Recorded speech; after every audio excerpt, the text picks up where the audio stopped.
Yay! Hello, grown-up giggers, aka Jennifer, and anyone else who's watching the recording, anyone else that comes on. I am so thrilled because I'm such a fangirl of Rachel Winard and her company Soapwalla. Um, she is I love that you call yourself the head chef and Yes. the owner of Soapwalla. And Arwen, if you could put the Soapwalla link on the chat, that would be awesome. And it's a line of natural uh, face and body products. And I live by the deodorant cream. Everyone go out and buy it and use it. I give it as gifts. No joke. I tell people, like, That's don't take it awesome. personally. It's not that you smell. It's that this is the best deodorant cream ever, and stop using antiperspirant because that is horrible. So I'm so thrilled to have you, and even just kind of peeking on your site. I know you had such a journey in getting here, so we're gonna make you spill it all Okay, to I'm ready. let us know how you got here. Yay! Sounds good. And Jennifer so knows how this works, but I just have to say it for posterity that with Spreecast, don't be shy. You got a question, Miss Jennifer, or anyone else, then go into the submit a question, and it'll come up, and like, don't I know sometimes Jennifer's like, I'm asking too many questions, but you're so not. So we're having a little party and we're excited. So feel free, just ask away. Um, Fabulous. So I'm required by law, Rachel, to Okay. ask you, what is it that you wanted to be when you grew up, when you were little? Oh, I wanted to be a violinist for sure. Oh, interesting. From when you were a little girl. Yeah, I started playing violin when I was 4, and I got Uh, really serious about it pretty quickly. And I was professional from the time I was 12 until I left Juilliard. Like I would say, maybe 7 or 8 on. That was always sort of my go-to career. I knew my whole life was mapped out. I was ready. it's so funny. I picture you as like a little 4-year-old, very serious That was. violinist, 4-year old. It must be the Yep. cutest thing ever, ever. I have a little photo of me with my tiny little violin, and I'm like looking so seriously, and I have little ringlets. Yeah. You need to book that up for like a throwback Thursday. Okay, I'll do that. I'll find a Put photo that and up. put it up. Be awesome. So it brought you to Juilliard. This seems so parallel to my own like obsession with musical theater. Brought me to NYU. It's all I cared about. So Yep. that brought you to Juilliard, and then what happened from there? I I realized that I'd been so narrowly focused, Yeah, and I mean the art of music was still a passion. It still is a passion. I mean, it will yeah, be till the day I die. But the business of music isn't the same as the art of music. So I had to learn some hard and whether that was going to be the right fit for me in the long run. I had a couple of really pretty intense injuries. I had really bad tendonitis in both arms because at that point at Juilliard especially, I was practicing 8 hours a day. I was in like 4 hours of rehearsal and I was performing at night. So like my arms were shot. It's just like it's like dance or any sort of right, like right. physical activity that you do so intensely for so many hours every Uh, day. You start to break down. So right. It's so interesting because you would think a program like Juilliard, obviously you're practicing and you're making music for many, many hours of the day, but you would think that they would have some sort of contingency so that people aren't burning out and getting hurt well, they from had playing 6 that often. physical therapists like on staff. So they Wow. were prepared somewhat, but also, show absolutely true. Like show must go on. So even if you're Right, suffering, you right. just got to figure out a way to like work through it. It's interesting. It sounds like a reactive response as opposed to a proactive response. So not saying Yeah. you played 8 hours yesterday, let's only play 2 hours today and then practice in like a different way or something. Instead they're going, oh, there's a physical therapist. Go there and they'll work on your Yeah. arms. Mm. It's also, I think So it's hard. I mean, well, first, Juilliard is like it's an institution, you know. So Yeah. institutions are much harder to change than like Yes. individuals. Um, Yes. and something steeped in that much tradition, it's also very hard to sort of think outside of the norm, figure out what works for you. Oh yeah. Well, I mean the reputation, right? The reputation of Juilliard and a lot of those conservatories and you know, NYU wasn't a conservatory in that way, but when I was in my theater classes, right, we were going from 9 until 6, and like you had a break for lunch, and then that's it. You're dancing for 4 hours in the morning, you're singing for 3 hours in the afternoon, you're doing that, 3 times a Yep. week, and then have rehearsals and practices, and totally, totally get it, totally get it. So things started to break down. Your body started not feeling so good. And I'm totally with you on this one. The business of music was not what you wanted to be involved with for your career, safe to say, even though Yeah. you still love playing. Yeah, exactly. Yeah, it was intense, and my personality is such that it wasn't the best fit. That sort of the skills I needed to have to excel in the business were not skills for me. So yeah. Mm. Oh, you froze on me there for a second. The skills that you had in the business weren't the skills that you felt you excelled at. Exactly. Yeah. So it was Yeah. it was very uncomfortable. That aspect. Mm. That So aspect of the role. disheartening to kind of figure that out after the fact, after you've trained for what, 20 years of your life almost. Well, Yeah, that's like, I feel like, and I really do truly feel this way, and I'm on my what like third career uh-huh. already, but every experience lends itself in some way. Like I don't have any regrets, and it was definitely hard to go through at the time, but all of that experience, I can't even put into words what it's done for me now at this point, or even Mm, intermediarily. I'm sure that's a word. mm. Um, along the way, Uh, all of our experiences really do feed into who we become in a really truly fundamental way. Jennifer, if you're not doodling that, I'm going to. I love this.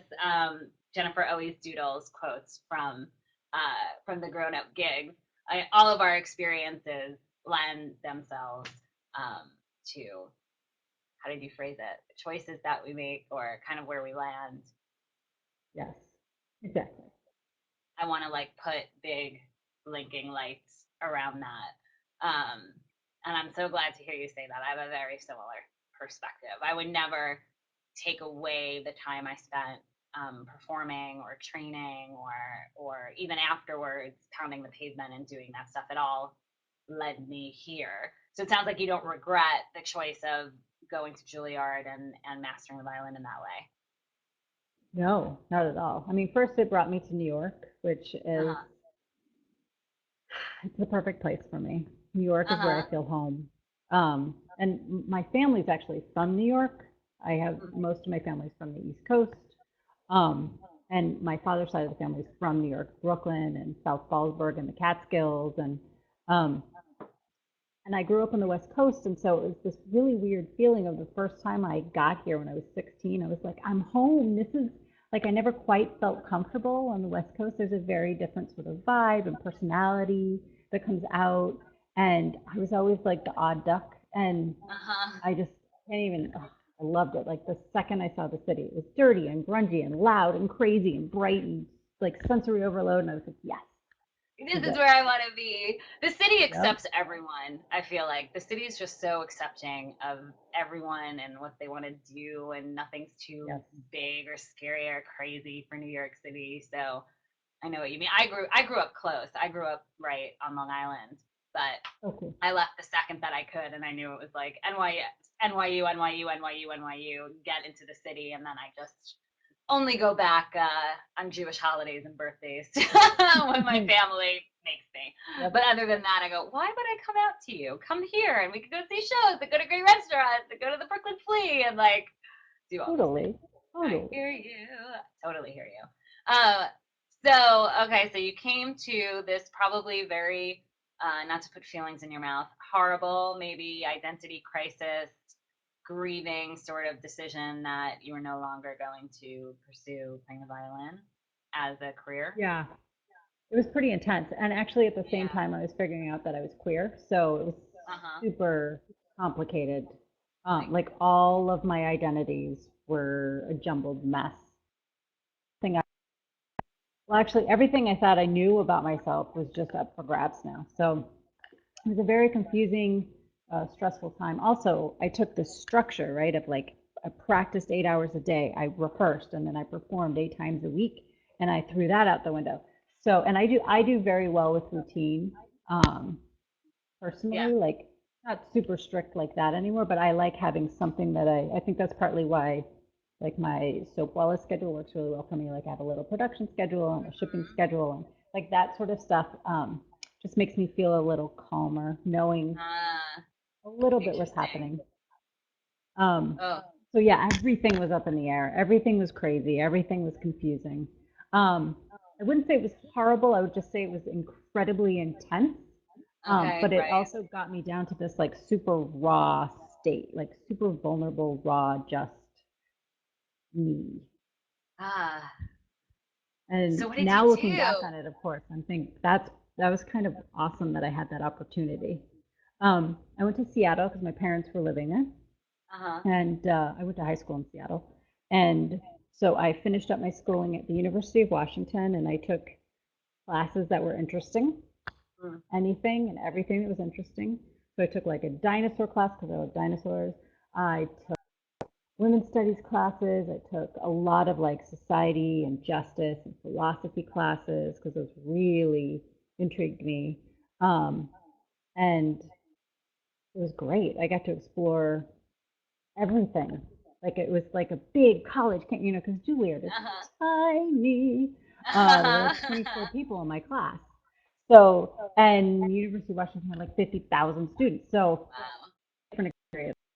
It was great. It was a really good way to sort of like let myself try on some hats and just feel things out. Yeah. Ugh. I wish that's what was the norm or what was mandatory as opposed to what we do traditionally, Yeah. which is go through the programs and have the majors and then get the job and realize, oh, this isn't a good bet for me, or like this isn't the right environment, or oh, this is what it's like to actually work as a working musician. I don't like this piece, but if we were able to just go and like take all the classes and explore all the things and then kind of put it together. I love that you had the time and you gave yourself the space and took off the pressure in doing that. It really Yeah. seems like so Yeah. I mean, interesting. it certainly wasn't a conscious choice, but it worked Yeah. out beautifully. Mm. It's So sort of what my did you? gut. My gut was telling me to Yeah, do it. yeah, yeah. So what was it that you were interested in? What were you kind of? Because I know that place of like, if I'm not a violinist, not a musical theater performer, then like, who am I? What could I possibly be? Yep. Even remotely similarly passionate about, and like, how do you even begin to find that? What was that like for you? Well, for me, it meant that I was a little bit impressionable, Uh huh. but also I was open to anything. So Mm, my advisor, I was excelling in my philosophy and my society and justice classes and like some pre-law classes I'd taken, um, sort of not knowing that they were pre-law necessarily, but that's sort of like the crux of what those classes were. uh, And so she said, "Oh, well, you're doing great in these. You should take the LSAT, which is the test that you take in order to get into law school." And I was right. like, "Sure." If someone suggested something, I said yes. So I was like, "I'll take it." And then I did well, and she was like, "Well, you should just apply." And I was like, "Okay." And then I got in, and she's like, "Well, you should just try it." And I was like, "Sure, why not?" So, and my parents actually were like, "I don't think this is the best fit for you." Oh, They were real? Oh, trying that's really. interesting. They're like the Jewish parents. They're like, "Don't you want to be a musician? I don't know if you should be a lawyer." Yeah. What are your parents like? What did your parents do for jobs?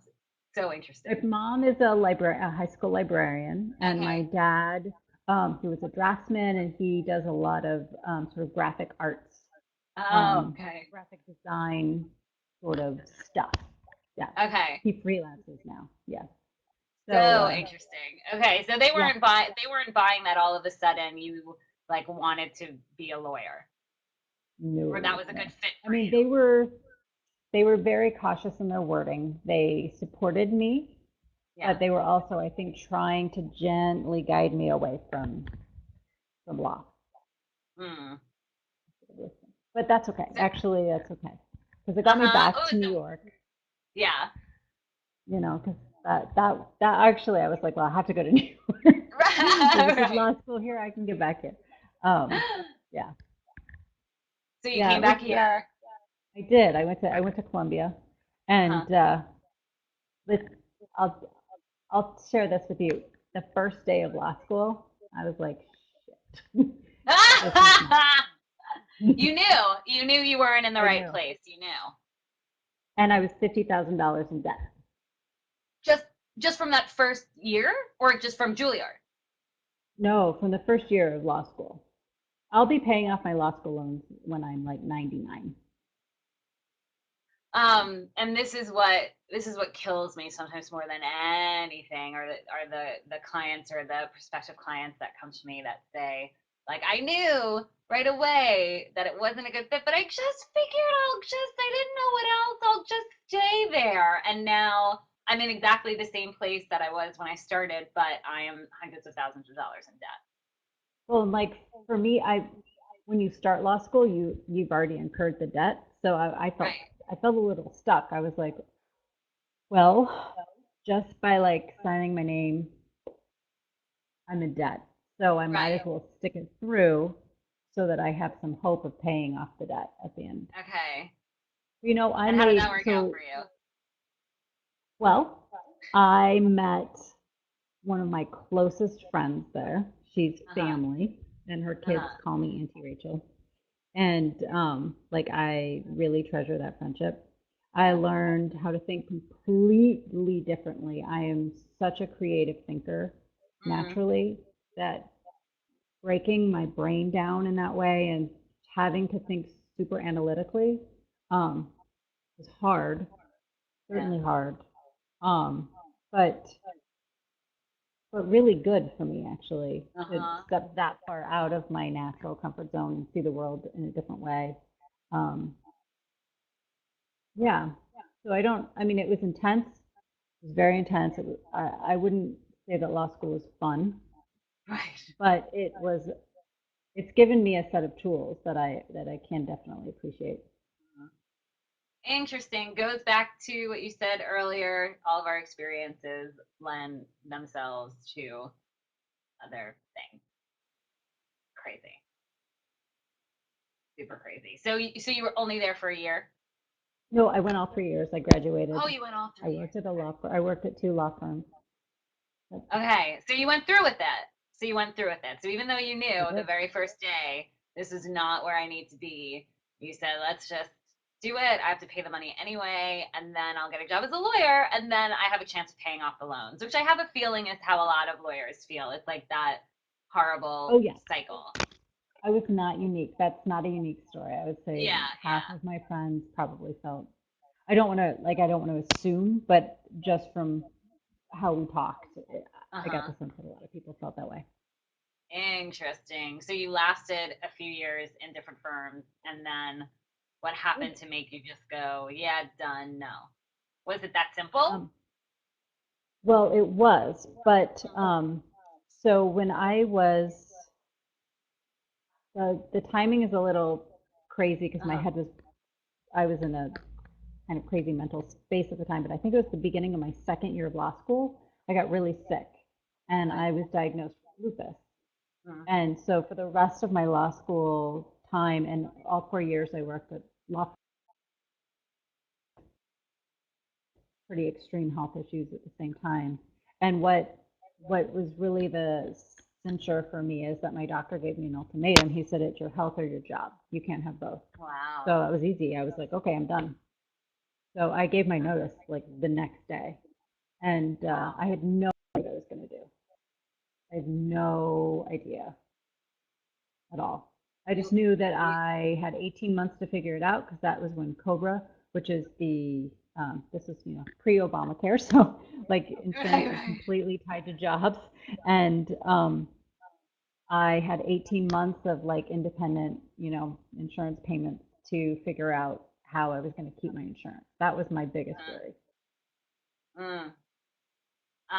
We're on Cobra now, and it's still so expensive for my husband and Yeah. I that, but cheaper than, and I love Freelancers Union, but cheaper than the plan that we would have wanted through Freelancers Union. So it's interesting how it works out. So when you're giving that ultimatum by the doctor, then it becomes a no-brainer, but still really scary. Yeah.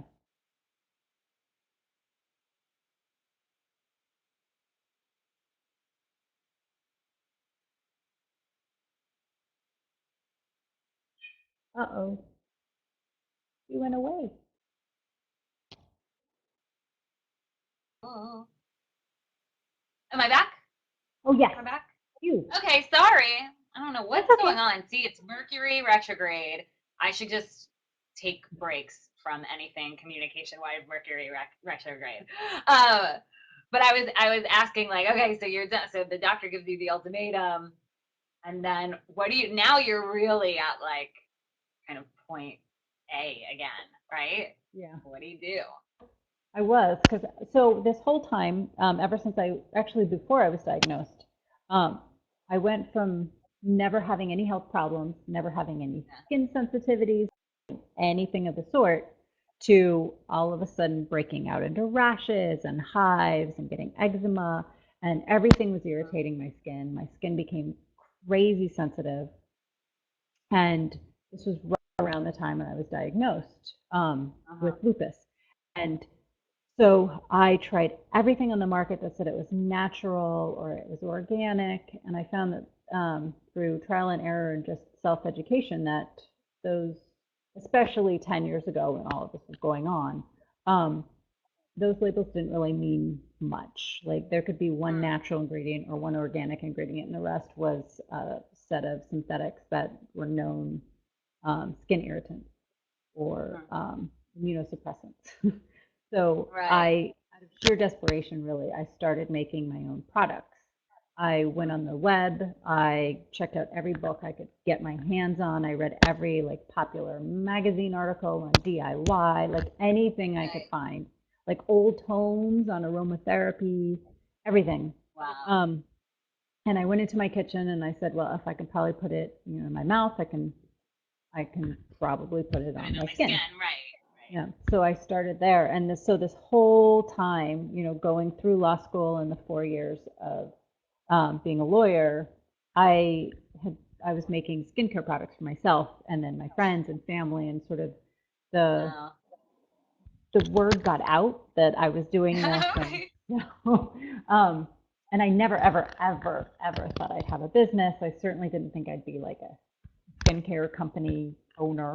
Uh-huh. This was purely for necessity and joy. Like I really loved doing it. And so there were several times throughout the years when people were like, you should sell this. I think people will really like it. You should totally sell this stuff. And then I left my job and I had Uh-huh. no idea what I was going to do, Uh-huh. because I was like, well, I can't have a lot of stress, which what is like that doesn't leave you with many options. And Right, right. and family members and friends just kept saying, I really think you should sell your skincare. I think people would really like it. So a year and a half after I quit, December of 2009, I quit June of 2008.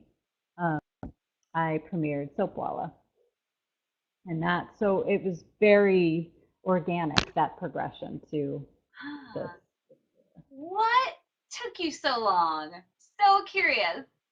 I don't know. I was just really hesitant. I can't even tell you why. It wasn't like I thought people wouldn't like them or I wouldn't like making them, or I think maybe I didn't think of that as, I thought of it as like my baby.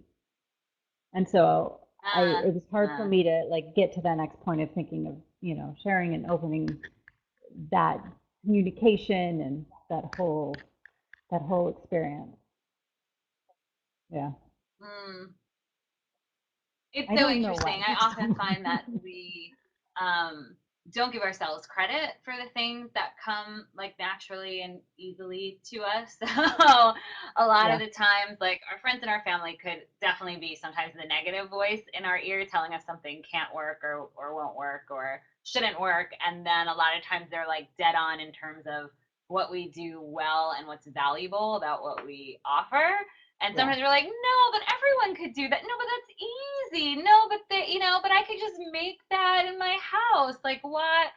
yep, Why would anyone do this? And that's when we find ourselves saying that that's what we need to put the big blinking lights around and be like, no, that thing, that's the thing. yeah. That's the thing. I feel like maybe Um, sometimes it's like so close to us, it's hard to think of sharing that with other right. people. Yeah. Yeah, big time. And I like how you described it like your baby. It is. Was there a fear that if you sold it, you wouldn't enjoy making it anymore?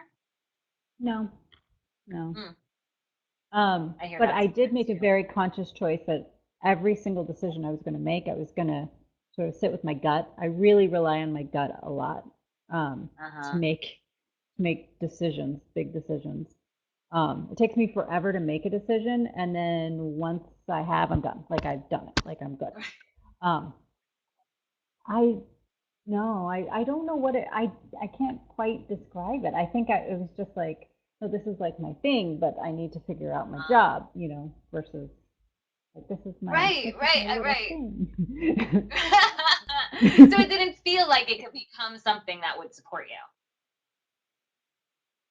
It took a while to kind of get your head around that. I think it did, yeah. And so I think I interrupted my own. I do this a lot. I interrupt myself. I have many, many thoughts going through my head. But I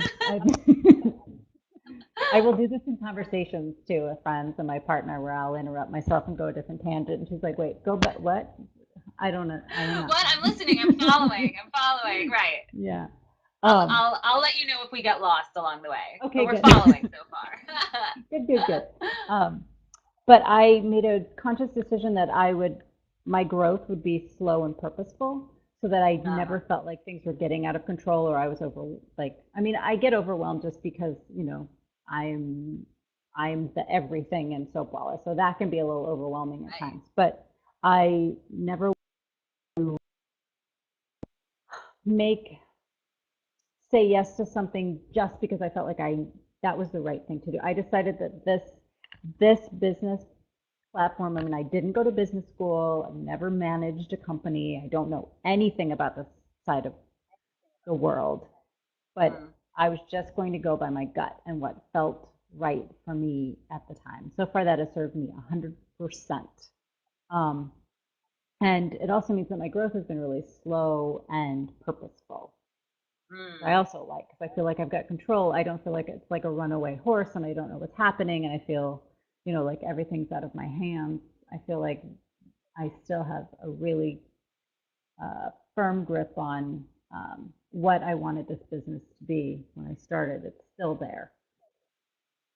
Oh. What did you can you share that what you want, what you saw in your head when you started and what it's kind of turned into? What is it that you aim for?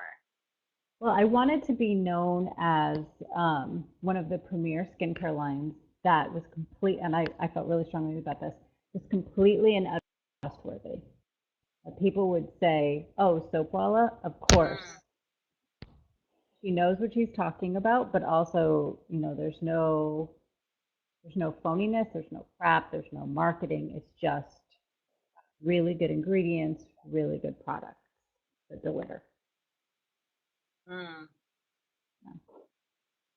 I love that. I talk about mission statements a lot, and to me that's just like needs to be on the wall of mission statement school. Love Like it.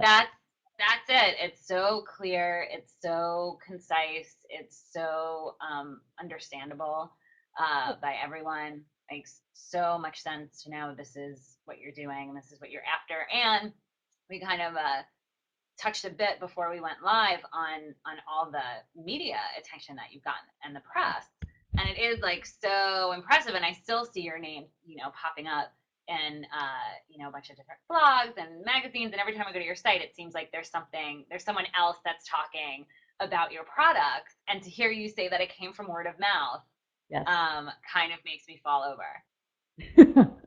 Yeah, everything's been word of mouth. My whole growth has been word of mouth. Um, and I'm very proud of that. I'm so thankful for my customer base because I really do think I have the best customers in the world. I Uh-huh. get care packages from my customers. Like they're truly amazing. And so that group has, like, well, just like how you said you buy the deodorant for your friends and you tell them about, like, that's exactly how everything's sort of happened. Someone will buy something, they like it, they tell their friend. And I feel like that's much more authentic than hiring a PR firm. I mean, All right. at some point I may need to go down that route, but at, for right now, this has been so fruitful for me to just sort of cultivate Yeah. individual relationships with my customers, um, and let that just go where it goes.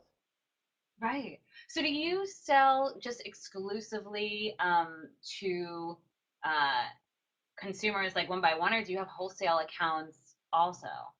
I have wholesale accounts all around the world. Yeah. Oh, So I okay. do retail and wholesale. Interesting. Interesting. Because I know obviously I go on your site and I go on your Etsy store and um, and I buy my stuff, but there any big store, like what could I go into, or are these more smaller boutique shops in terms of the places that carry Soapwalla? You froze for a second, so I didn't hear your question. Oh, the places the stores that carry Soapwalla, is it more boutique-y places or are they larger retail companies? Mostly boutiques, mostly like higher end boutiques. Yeah. Which I really like to Interesting. cultivate. Yeah, absolutely. Can you talk a little bit about how you got in there and how you make those connections? Um, for pretty much everybody, they approached me. Ah, I so laid interesting. back approach for me. I get very nervous and flustered doing sort of like a sales pitch. So I decided early on, Uh-huh. I was going to focus my attentions in the kitchen, which is where I love to be. That's like my creative side and get like my mad mixologist Uh-huh. thing going on and all my Uh-huh. little Uh-huh. essential oils out, and I just get in the zone, and that's great for me. Just calling like makes me literally want to throw up. So I don't do it. I just wait, and then when somebody approaches me, then we chat, and then that's how I've ended up in pretty much every Mm. single store. Yeah. Or customers will Uh, request. That also can, like, what customers Customers will will go into their request local like store. something. They'll Yep, request like a product, and you go, oh, how do you make that? And that's how you kind of like go in. I picture you as like the evil scientist, but in a really great way. exactly. Being like, I'm the now anti-evil it's scientist. time to make a facial soap without any harsh chemicals and Exactly. horrible things. Yeah. Exactly. Um, so could you give us Oh wait, actually let's go to Jennifer's question, and I love this Oh, because Jennifer doesn't have a sense of smell. um, which is fascinating. just adorable. So she said, your products look so pretty. I've always wondered if scented products are as lovely and relaxing if you have no sense of smell.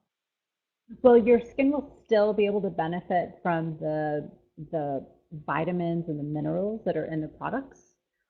There is Mm, definitely an aromatherapeutic element. It's like for mm, food. I think probably the easiest analogy would be food. So for food, like you eat it, you're nourished by the vitamins and the nutrients, but the taste and the smell, the texture, all of that also feeds into your experience and creates a more holistic, pleasurable experience. Um, mm. yeah, I wondered what your food experience would be like also without a sense of smell. It's probably very different. Um, I wonder also if your texture, like you experience texture, Mm. because I think those two go hand in hand. Um, yeah.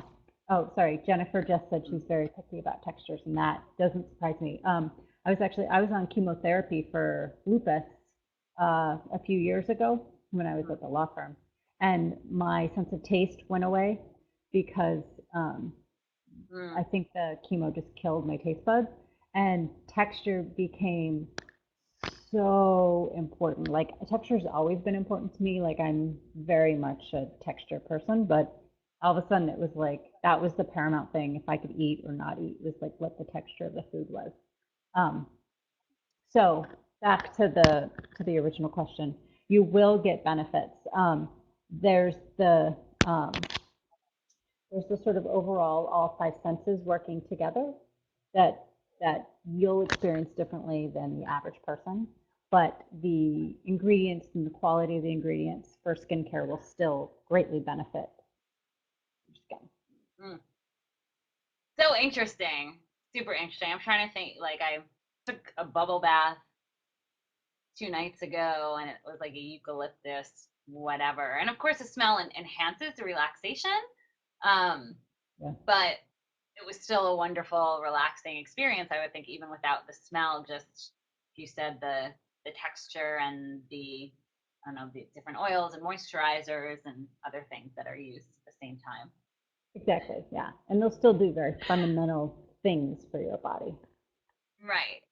Absolutely. And Jennifer also wrote, I'd love to know about contacting shops when we were kind of talking about that. And so it's so interesting to know that you haven't been proactive in contacting them. You've been reactive when they contact you. They found out about you somehow. They want to carry your stuff. Yeah. Um, it's so interesting. Do you have any, and I know this might be like really tough to articulate in terms of providing that customer service or really building this business for the last 4 years almost on such a customer service referral word of mouth way. Is Yeah. there anything that you did that you could really like chalk up to having that be the result? Be really honest and authentic. I mean, that's not Yes, very please. helpful, I know, but um, yeah, like if I didn't know something, I would tell somebody I didn't know and I would look it up and then I would look it up and I would get back to them. Uh-huh. And I just I felt like because I've created Soapwalla based on Mm-hmm. my very personal and sort of fundamental principles that are so important to me, that sort of Mm-hmm. comes. That's what I think I mean by the authenticity or like the honesty of yourself. Like Right. the things that really are important to me, I think I make them a priority, and so they come through in correspondence. Mm. So hard to articulate, but I don't know if this makes any sense what I'm saying. But I think there is something like No, it you can pick up on that. I think in other people, and I I think people appreciate that from me as well. mm. It's so interesting. Not that I expected you to like give us a magic formula or anything, but I think there is a very intangible piece of things.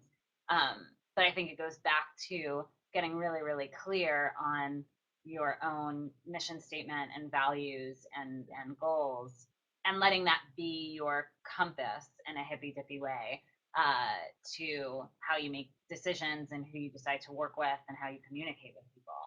Yeah. And that doesn't necessarily look like other people's or what, business is Right. supposed to look like when you go down your checklist, like this is what the MBA programs say that the business should look, Right. if Right. you figured out, if you can distill down into, a couple very, very small, clear points, like you were saying earlier, a very clear and concise mission statement, that is sort of your, like this sounds super hippie, but like the truth of, your purpose. And I think if that guides your actions, that will come through and Yeah. that will attract people. Yeah. You're totally right. And I think it's also I think we get really scared sometimes to be honest in terms of what we don't know. Yeah. Um or to even I was talking to someone recently that said like, "Oh, I'm a solopreneur. It's only me and my business, but on my website, I say we Yeah. because I don't want anyone to know it's just me. And then it's like, what? Why? It's Yeah. lies and pressure and why wouldn't you strip that down? And so, but I think there's that should, and there are the things that we've been told, and Yes. that checklist that is very, very, very hard to go against that checklist and make decisions for ourselves and be able to really let those things shine through, which is what I see in successful businesses all the time. Like I figured out what's best for me, and then I did that thing. Yeah. Yeah. Totally what it is. Jennifer has more product question. Is there one product that is a must that I should try? Oh, that's so hard. Um, well, I love what my partner Stacy always says. She says the product she can't live without is my face serum, my restorative face serum. But the Mm. product that others don't want her to live without is the deodorant. I have to say the deodorant cream was such a godsend because when I got diagnosed with breast cancer and immediately was like, okay, I have to make these big changes in the products that I was using for my skin because I was not, just wasn't even aware of it. Like, wasn't even on my radar that, like, oh, you put things in your skin and they get absorbed, but it's parabens and chemicals and it's not good thing. Like, didn't Yeah. even crossed my mind. I'm embarrassed to say. Well, I But the think that's deodorant was super. one. Yeah. I'm sorry. You just, I think you just think things are safe because they're being sold places easily, Yeah. and you just go, oh, if they're selling me this thing, it must be safe and good for me. And if it's not, then they'll let me know and they'll put a warning on it. But Totally. yeah, in a perfect world. Um, but the deodorant piece was kind of crazy because I heard in trying to keep my hair while I was going chemo, they were saying like don't use the doctor, the oncologist said don't use an antiperspirant. Um, and then it said like because it travels to your hair and then to not lose your hair because it travels to your head and helps with the hair follicles and that like blew my mind. Yeah. So I tried Tom's and I swear that I smell better with just my own stinky ass bo than how I smelt with Tom's. It was so horrible. My husband did not want to sleep in the bed with me, Yeah. and I don't even think I tried any. I saw Erin and she's like, "Oh, you have to try my friend's deodorant cream," That's and amazing. like, done. Here's the link. Go buy it. And I bought it, and it came in the mail. And then I bought one for my mom, and I keep saying to her, "Did you run out? I'm buying more. Okay, do you need Oh, more? that's Okay." awesome. I mean, it's just like the best. Got me through the New York City stinky summer. Yeah. Like Jennifer's saying, I don't even know if I smell unless the boy tells me. That's Oh really funny no. because you have no sense. Well, actually, that's a good thing. Just think of it that way. You're like, I smell fantastic, Smells unless otherwise so told. good. In the last few minutes we have left, and I encourage the questions to keep coming, even from our mysterious visitor who just, didn't sign in. I'd love to hear more about like what like a typical. I want to say like a typical day is for you, but I have a feeling every day is really different, and I have a feeling that things aren't so typical. But in hearing you talk earlier about kind of the structure and the system that keeps you sane, Yeah. is there anything that you could relay as to how you structure your time? Because you do wear all these different hats without it being all without your head exploding, as I like to say.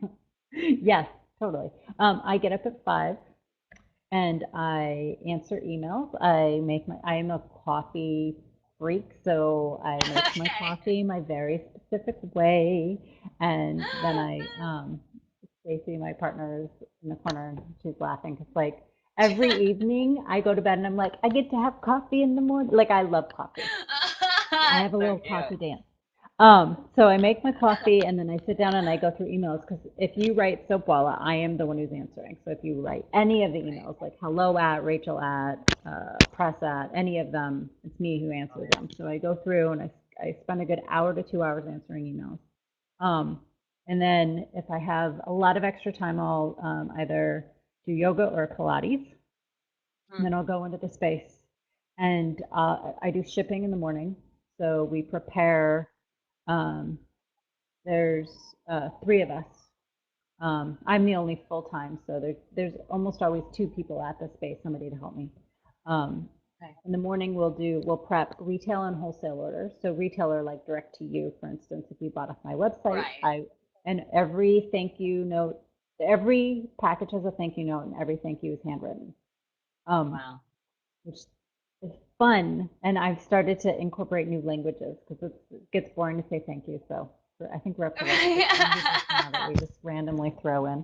So if you ever get some like words and you're like, I don't know what this means, it means thank you somewhere.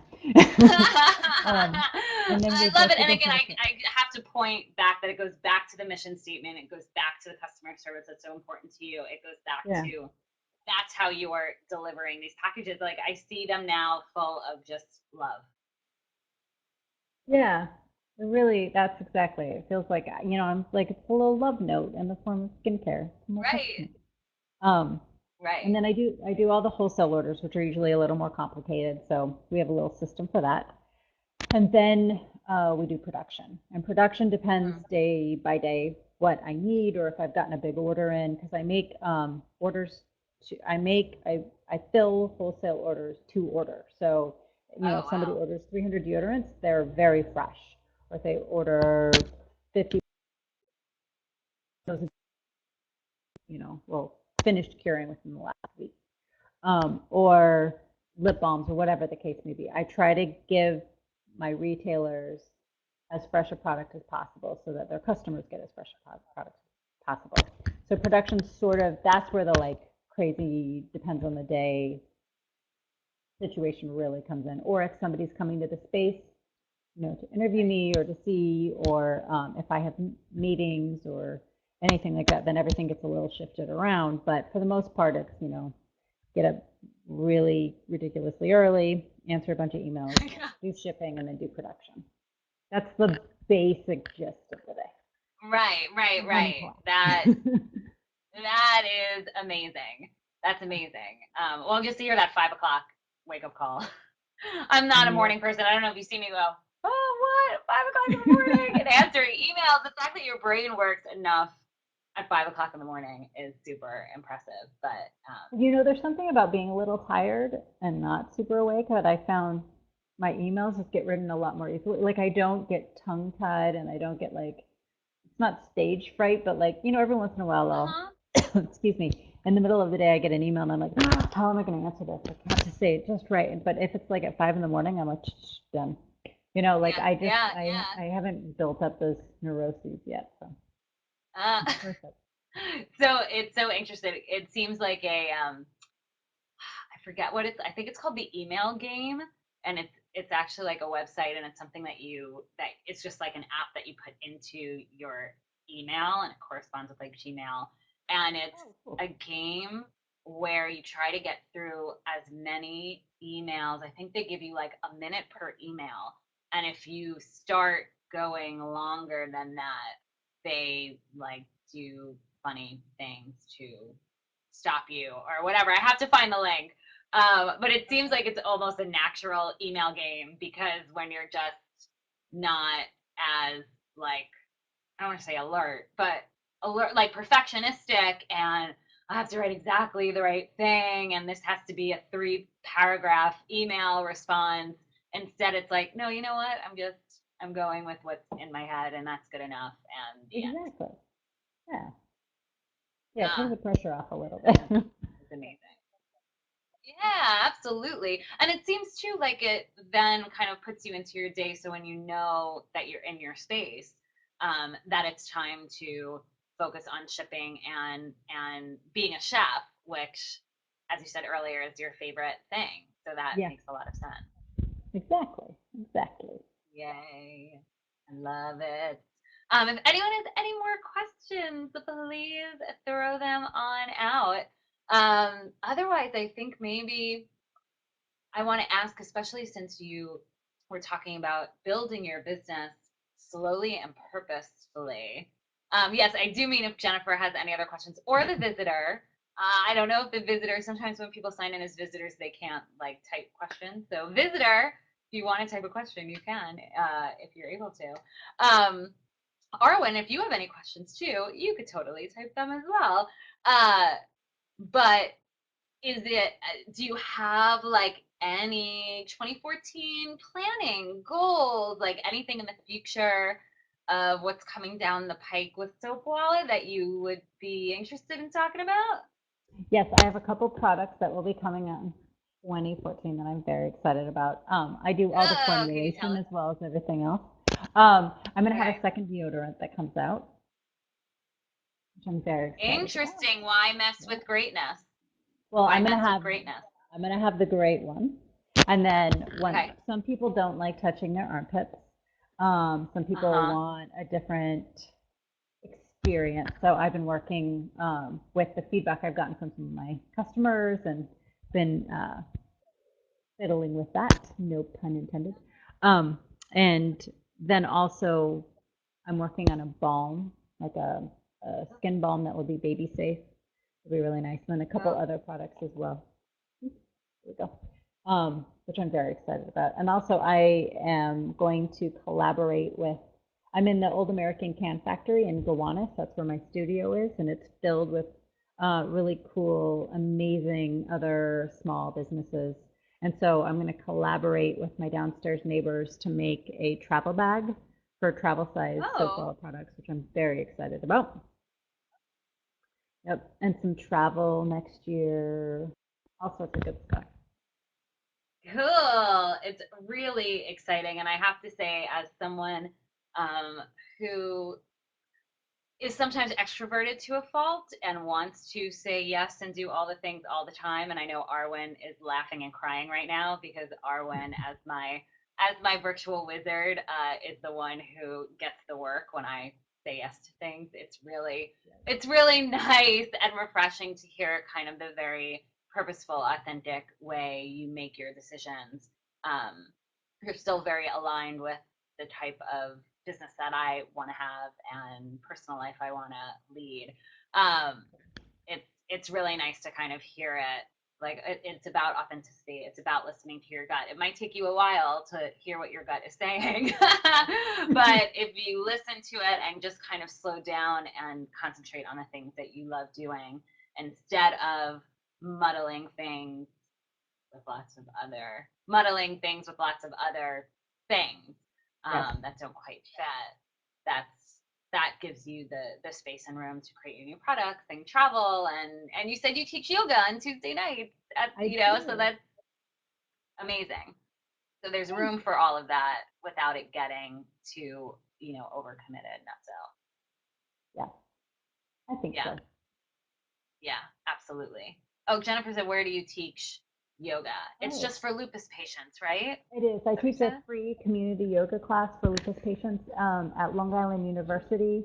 There's a downtown Brooklyn, and they've donated the space, which is great. So yeah, I teach there on Tuesday night, which I love. That's amazing. Yeah, That's it feeds a different amazing. part of Oh, and me. the only thing we really didn't touch on. Oh, sorry, what was that? Oh no, I was just saying it feeds a different part of me than the soap opera. So I really.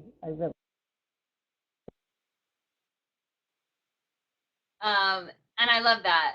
And I love kind of again putting that in lights because I think that we all need those pieces in our life. I always talk to people, about your grown up passionate career just really boils down to getting up in the morning and knowing that the bulk of your day is spent on things you like to do. Like Yeah, that's the secret that's of doing what you love exactly is right. just making sure the majority of your day revolves around stuff you like doing. We're all gonna have to do things that we don't like every once in a while, but knowing for you, making time for this class and giving back in that way and being part of the community and so interesting and great that you're able to structure that and fit that in Thank there. you. Yeah, absolutely. Could we touch on a little bit right before we wrap up, in a way that you're comfortable with about the money piece of things? Yeah. Because one of the big reasons I started grown up gigs is that I often feel like the money stuff isn't talked about a lot. So sometimes we don't know what's happening behind the scenes and like is what someone's doing that looks so great actually profitable. Obviously, you're in a lovely apartment. You're not in a cardboard box on the street. Um, so, is there anything you'd be comfortable just sharing about, like when the business became profitable, or how long that took, that sort of thing? The business, so this sort of goes back to my very purposeful slow growth. I made a Uh-huh. decision from day one, partly because I was like terrified about insurance and all of this other stuff. So I was like, I'm not going to get into debt doing this. So Uh-huh. Soapwalla had to pay for Soapwalla from day one. So I've been in the Okay. black since the first day. But that means I did things out of my apartment kitchen. I very purposefully bought just enough of whatever I needed. Uh-huh. I would, like source the best quality I could find, which maybe sometimes that I was buying like a smaller quantity rather than bulk, something. Right, That way I right. knew I was still sort of adhering to my principles, but I was not running myself into the ground. And I never, ever, ever took out any money. And I Mm, felt really strongly about that for two reasons. One, I did not want to start out freaked out about money because I didn't feel like that was a great way to start this new chapter. And I also didn't want to be beholden to anyone. That was really important to me. I am beholden mm. to me, and that's it. Oh, Rachel, it's like deserves just a round of applause. And I know how hard that is. I mean, it's easy when you have a service-based business. It's Yeah, easy for someone like me to be like, I have a computer in my house and a telephone, and like and I have a website, and my costs are so basic, and but knowing that you have a product to make, yeah, it sounds like it still shapes your decision to fill orders as they come in, as opposed to let's make a bunch of stuff and then and then hope that things go out.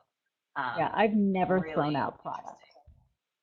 Wow, just of amazing. like the way that someone who's seen a lot of traditional businesses probably when they look at soap opera, they're like, I don't even understand what's going on here. But I Right, right. like it's so very different. But at the same time, yeah, I've never thrown out product. Um, only once did I have to get rid of one. It was just because I made one miscalculation and I've never done it since. But that's actually the only material I've ever had to throw out was a small little bottle of oil. And I think it's because I was like, I'm It's going to start out super tiny and then I'm ready for the next little step and then the next little step. I wasn't like, I'm taking over the world day one. That's a really good way to get overwhelmed really quickly. yes, Financially big and time. otherwise. I talk to my clients a lot about phase one because I think a lot of the times we have this big dream and we're like, oh my god, but we need the $5,000 piece of equipment and we need the $10,000 website and we need and it's like no, no, what you really need is just your friends and family to order from you and 12 Yeah, bottles that you could put the product in and a business card and then you keep taking your baby steps, which it seems like exactly. you've done so beautifully. Well, Um, thanks. really, at the end of the day, it's 4 years later, and look where you are. I mean, in the grand scheme of things, it's not very long at all. Thank you.